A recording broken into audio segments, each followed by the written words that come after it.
americká demokracia podľa mňa už dnes má veľmi malú šancu na prežitie. Keď hovoríte o tých lojalistoch, to je samozrejme základná podmienka na to, aby mohol vládnuť týmto spôsobom. A to vidíme aj na Slovensku. Keď chce nejaký líder naozaj zahodiť všetky zábrany, potrebuje mať okolo seba ľudí, ktorí nebudú mať zábrany. A v tomto sú najspoľahlivejší ľudia, ktorí vlastne nemajú žiadne schopnosti, nemajú nejakú veľmi pevnú vnútornú predstavu alebo morálku, že sú dostatočne flexibilní, jednoducho sú schopní, nemusia byť schopní, ale musia byť schopní čohokoľvek. A ich najvyššou pridanou hodnotou je práve tá bezbrehá lojalita, ktorá sa zakladá na tom, že oni vedia, že spolu s tým lídrom by padli aj oni.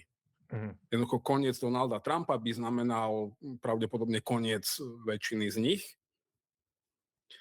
Samozrejme, závisí od toho, aký typ konca by to bol, lebo aj autoritárske režimy sa dajú zdediť, ale gro tých ľudí na rozdiel od prvej administratívy, kde mal ešte nejakých odborníkov, ktorí ho brzdili, tak teraz je obklopený naozaj super lojálnymi trkvasmi, ktorí sú ochotní urobiť čokoľvek, aby si udržali svoje pozície.